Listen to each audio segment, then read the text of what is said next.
زندگی ما رو باوری به خدا آباد میکنه. همون نویسنده بزرگی رو هم کلیل اینا گفته که اگر خدا باوری اون نباشه زمین همه چی حلاله. گفته اگر هم خدا قدی باوریش نباشه همه چی درسته دنیا دا. دیگه ما اوچادم گفته اشتیاق میکنی، مادر دم اشتیاق میکنی، خاله دم اشتیاق میکنی، ایگون چی نمیگردی. این خدا قدی باوریش بده دنیا رو حلال میکنه. همون نویسنده مسیحی ایمان داشته. برای همین باوری چیزی بزرگه. باوری کنی و آدم باوری دارا را حرمت کنی. آخه آدم باوری داره که حرمت نکنی، به ایمان حرمت نکنی، چه به ایمان ما؟ چه آدمای به ایمان خفه کردگیان؟ وای آدمای به ایمان خفه کردگیان کو خفه کردگیو؟ رای بخشش پرسه. و رای توبه کنی پیش وای آدمای نبخشم حق العبد ایو. و حقی او را خری، حقی او را ظلم کنی، او را مش زنی، او را شاته زنی، او را غم دادگی باشی، چی خیلی ایمان داری؟ حضرت ابوبکر میگه یادگیر زندگیشه. دویمین نردبان همین خیلی زینپایه بوده باوری به خدا که ما را به تمام قله های زندگی میرسونده. آدم به تمام قله های زندگی چی میرسونه؟ ای باوری. باوری وقتی که سلطان فاتح بسیار عذابش میتیان برای گرفتن قسطنطنیه. شما کنستانتینوپل میدونید که او را کی گرفتگی دست مسیحیان؟ سلطان فاتح. بسیار عذابش میتیان، بسیار غم در این راه بی نهایت رفیقای زور شاید دست میتیان برای فتح قسطنطنیه نمیتونن. بعد دیگه دل مونده میشه و میخوان که سپورک وظیفه رو از همین دولت خلافت گریزه. میخواد دیگه زورش میبینه نمیتونه، میخوان که دیگه سپوره و دور شوه برای که جوان مرد بسیار میموره. این کاری حقیقی رفته استمو در تاریخش. و شب فرا میرسه میدانسته که پدرش در یک غار در زمان امیریش در زمان سلطانیش شبا کم کم رفته همچه گریه میکرده است. آدم باید حتما یک ماه در اقلا یک شب هم باشه، دو شب هم باشه که شب خیزه گریه کنه به خدا. و شب میگه همونجا وقتی که میروه، همونجا که وقتی مقام میگیره، همونجا وقتی که جا به جا میشوه، برادرها گپ نزنه التماس. گپ نزنه التماس، گپ نزنه. شما گوش کنی آخی، همین قوره نمیدونی. گوش کنی آخی یک چی را. بس سلطان فاتح میگه شب میگه وقتی که همون غاری که پدرش گریه میکرده همونجا میروه. شب میدروه گریه میکنه که پروردگارو من نمیتونم از دست این جانورو خلاص بردم. من این قسطنطنیه رو گرفتم نمیتونم، فکر کردن نمیتونم، هیچی نمونده، هیچی ندارم دیگه، نه قوت دارم، نه نیرو دارم، نه مقصد این دارم اون دارم، همه چیز دستم رفته گریه میکنم. همین گریه کردن میگه که شب میگه از دهن غار یک مرد میبینه میگه روش پوشیده کسی او را نمیشناسه، بالاش میبینه دست به شمشیرش میبره که میگه آرام باش. میگه تو مرا میشناسی؟ میگه ما تر از درین گوهره کلان کردیم به این روز آوردیم. یعنی که همون مخصوص همون پیراشون بود هستیم. میگه فهمیدیم که شب همیجا اومدی اکنون موقتی تو وام میخوریم. در 25 سالگیش 25 سال اینا همینا کلان کرده بوده، نمیدونسته که کی مرا به این روز آوردگی است. بعد امروز صحبت میکنم میگه من نمیتونم، دوستام دادم، رفیقام دادم، همه را دادم، میگه دایره نمیتونم، زورم نمیرسه دایو، ندارم هیچی دیگه، مدارم نمونده. میگه چی نداری؟ میگه نه. میگه باوری چی؟ چی کلمه میگشم؟ باوری. میگه باوری نداری؟ همین کلمه میگه دوباره میگه ایزانو با سوی پا میخزانه شد، میگه باوری دارم. میگه باوری که داشته باشی میگه تو غلبه میکنی. آدم چی پیش میبره برادرها؟ باوری به درجه ای شد که دیوالای قسطنطنیه دیگه پیش ارمه فاتحه گرفتن نتونست. روزی شد که دروازه های قسطنطنیه روی کرده، بیرق اسلام در بالای همون زد. برای همین برادر باوری در کره. یک کلمه باوری. امروز ما چند باوری داریم؟ باوری داریم که جهنم حقه. همین کرامان کاتبین در باوری داریم که دو ملائکه می نویسن. نه اگر باوری می داشتیم خیلی نمیکردیم. باوری نداریم.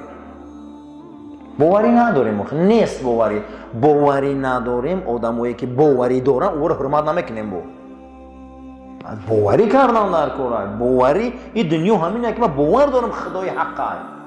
من باور دارم که من همیخیل نیروی ملائکه، من باور دارم جهنمه، من باور دارم که شاید برای کارهای خطاگی من فردا من نپرسم. آدم باید باوری کنم. برای همین هیچ مال برادر اعتماد باوری را دست نده. باوری این زمین آباد میکنه. همین اسلامی که اومدگی همین خشرو مسجد و مدرسه همه این ریشه باوریه. باوری کردن و آدم ساختن همین بنیاد کردن رفتن. ما باید ناباور نباشیم برادران. یا دیگر احترام کنیم تا اینکه زمین آباد شود. اخلاق اسلامی چند قدر بحث کردیم. یک 3 یا 4 جمعه آخر درباره این بود که دوست داشتن دنیا سرچشمه همه خطاگی‌ها است. سرچشمه همه بد اخلاقی‌ها از کجا سر می‌شده؟ دوست داشتن دنیا. با آمدیم که به دنیا هم نمی‌شاخی. به دوست داشتن او هم نمی‌شود. به کار او هم نمی‌شود. به حرکت او هم نمی‌شود. کدام دنیا؟ همون دنیایی که در داخل او آخرت باشه خوب دنیای خوبه. همون دنیایی که در داخل او با چشم آخرت او را نگاه کنیم خیلی دنیای زیبا بوده. این دنیا دنیای رسول اکرمه صلی الله علیه و سلم که ما این دنیا قطعی آخرت نگاه میکنیم.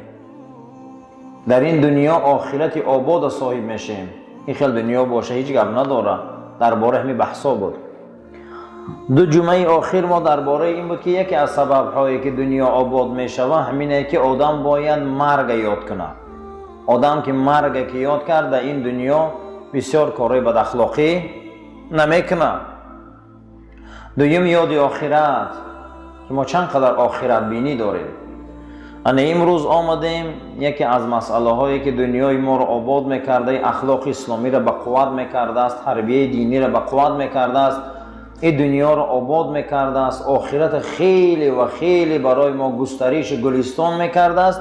این باوری بوده. چی بوده است نامش؟ باوری. اعتماد.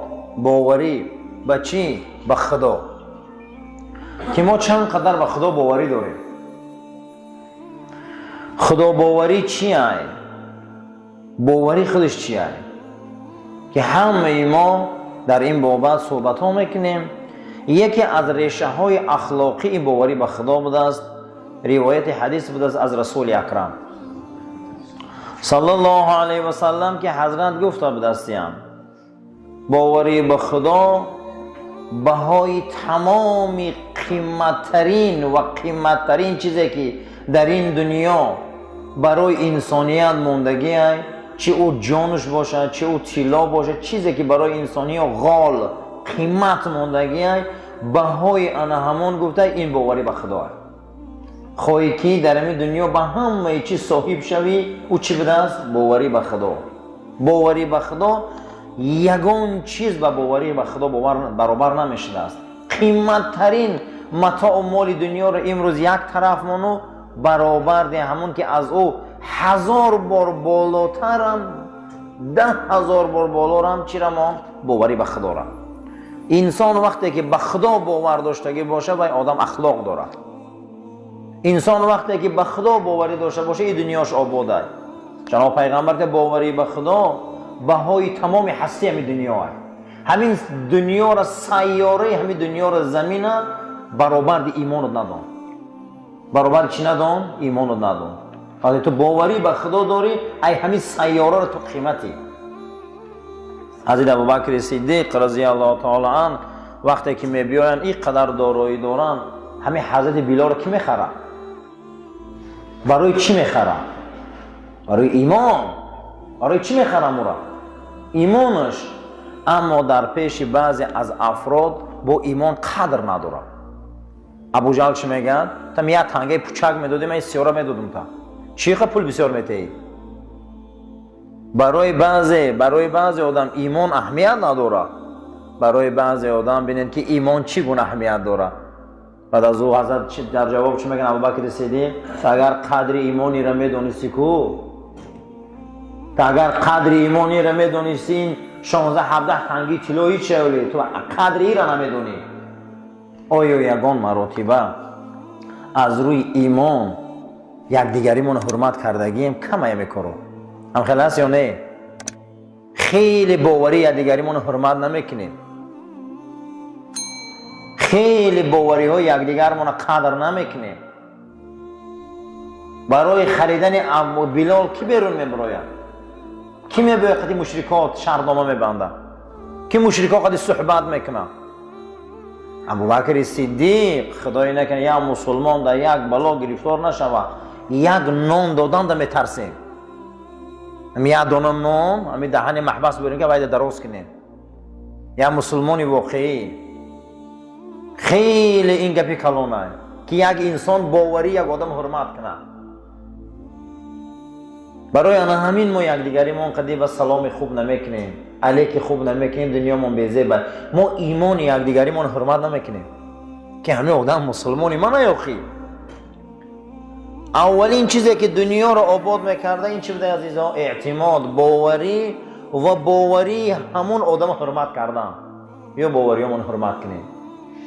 حضرت بلال وقتی که میخرن آزاد میکنن، بعد از او حضرت عثمان در همین عذاب گرفتار بوده. حضرت عثمان بسیار امکشان غم داده. بعد حضرت عثمان ایمان آورد، حضرت عثمان امکشان چپنه کشال کرد. میگه از همه پایان در ستیل پخته و دود ماندگی و در طول آورده در برابر بینیای حضرت عثمان که از شریعت پیغمبر میگردی. همین سیخا را گرم میکرد آورده میگه در پا میاناش میداشت. همین عثمان علیه السلام، عثمان رضی الله تعالی عنه امکیشان که میگردی اینم آمد به پول حضرت ابوبکر خلاص کرد. گو من پول میتین، گو چند قیق خواهی، گو عثمان آزاد کرد. برای آن همین ابوبکر صدیق ابری هست که از آب ابر و باران او ایمانای ما آب خوردگی است. من شب دیدم صدیق را به خواب، حضرت علامه اقبال میگه من شب میگه ابوبکر صدیق در خوابم دیدم. من شب دیدم صدیق را به خواب، من شب ابوبکر به خواب دیدم. از رخساره و چمنی او میگه گل چیندم. آن امن الناس بر مولای ما، او امام رسول اکرم است. پیغمبر اکرم کی نماز خوندگیم؟ 13 نماز خوندم. آن امن الناس بر مولای ما، و حضرت پیغمبر امام شد. او رفیق غار است. او پیغمبر خدا را در گور ماند. او خلیفه رسول اکرم است. برای چی مقام را صاحب شده؟ یکم همینه که بلال غلام آزاد کرده، ایمانی وی حرمت کرده، ایمانی عثمان حرمت کرده، حضرت عمر دعوت کرده، حضرت عثمان خریده آزاد کرده، عبدالرحمن ابن عوف مسلمان کرده، سعد ابن ابی وقاص مسلمان کرده. همون 10 تن از یاری بهشتی را غیر حضرت علی همشون همه حضرت مسلمان کرده. بیا چی به باوریامون حرمت نمیکنیم؟ اولین چیزی که در اخلاق اسلامی آمده اخلاق اسلامی را بلند میکرده، این زمین بهشت میکرده برای فرد مسلمان کسی باوری داره به خدای حق و آدمای باوری داره حرمت میکنه. برای ما نمازخوان در کاره یا نه؟ چه وقت میتی نمازخوان خی باشم؟ برای ما روزگیر در کاره یا نه؟ چه وقت همش میتی؟ برای چی نمازخوان غم میتی؟ برای چی روزگیر غم میتی؟ برای چه قدر نمیکنی ایمانایی را؟ همین برای ما کسی خدا و پیغمبر ما شناس خوبه یا نه؟ چی ما قدرش نمیکنی؟ چون دل ما نمیسوزه برای همون؟ ایره میگن اعتماد. پیغمبر خدا گفته که تمامی زمین اگر بهات ینکو یگان تا این بهاش به عقیده درست نمیشه و قسم به خدا پیش عقیده درست هیچ نمیگیره. تمام همین زمین یک طرف بر توی ایمانی به خدا و رسول ای بالا دانه. کسی که با ایره دانه ایرم از او بالا دانه. رسول اکرم صلی الله علیه و سلم حدیث دوام دادن که باوری به خدا بهای تمام انامین زمین قدی تمام انامین داراییش است. دویم گفته این زینه پایه هست که شما به تمام بلندی میرسه. این چی بده؟ سلام زینه پایه بده که به تمام بلندی میرسی. ایمانی به خدا تو را به عرش میرسونه. ایمانی به خدا پیغمبر شب معراج میروان ایمانی به خدا را بینه که بلال صداهای کالوچ در بهشت میفهمه. میگه یک خشخش قفام قدم میزنه، میگه رنگ قدم زنی های بلال. وقتی که میبیام میگه بلال شب معراج صدای کلوچات در بهشت دیدم. این چی بودمش؟ این باوریه، ایمانه. اونجا دا به ایمان راه نمیتونن دا اونجا. قصر حضرت عمر را میبینم، بهشت حضرت عمر را میبینم، حضرت حورایی که منتظر ابوبکرن او را میبینم، صالحین را میبینم، اون مقام و مرتبه ها را در شب معراج میبینم. حضرت باوری به خدا این زینه پایه بوده که به تمام بلندی ها میرسید. ما باوری داریم که خدا ریسک میانده. چرا برای ریسک دروغ میگیم؟ چرا برای ریسک به هزار کارهای ناپاک میریم فوق مناسق میکنیم؟ برای ریسک کیم چی کارا میکنیم؟ وقت باور داری که خدا رزاقه، وقت نترسه که تو هیچ محل نترس. یکی از بزرگای خدا را قصه میکنن که 99 تا نام خدا را در ایجادیاتش میبیاره. 99 تا نام خدا را یک تا تحلیل کرده بوده. یک تا نامای خدا را تحلیل کرده بوده. خدا بخشنده، چی خیلی بخشنده، همینه باید ما تجربه کنم. میبیا به نام رزاقیش. به نام چی میبیا؟ رزاقیش که خدا ریسخته هست.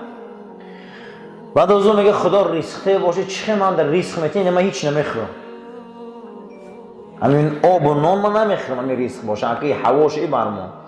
بعد میگه میتونه میگه یک کلان میگه امو مقصد خرجینی اسب شه گرفت، اسب شه سوارش بیابان در رفتن گرفت، همین تا اسب میگه بفرش اسب مونده با پیاده رفتن گرفت، همین تا رفت در همین پیسه اولیاء میبیاره. بعد رفت میگه دیگه آبم تمام شد، نان هیچی هم نداره، میگه پرتافت آخران رمق همون نفسا خونش میگه میجمع مونده بیهوش شد. غلطید همین گوشش قد یک صدای کاروان اومده است، میگه زنگوله کاروان. وقتی میگه به گوشش میگه مو صدا و زنگوله کاروان فهمیده است که کاروان اومدگه، چشمش پوشیده هیچ رفتگه، اما میگه خیالش بیداره. کاروان میگه بالای سر شما صدا بلند کرد که مردم جمع بیسته که امیجا انسان هوشش رفته، هوش رفتگه. میگه بالای سرم اومدم، این خیبری برگشتن گفتن آب بیاره، مشکی آب بیاره بیدارش کنیم هوشیارش کنیم. میگه آوردن در بالام امیخه آب زدن که من دیگر به هوشم نیاوردم، من بیهوش کردن گرفتم. میگه به همون نولی آب آوردن مشک در دهنم موندن، دندونم سخت جقیدن که من نخرم امورا. چه ریسک میداده باشم؟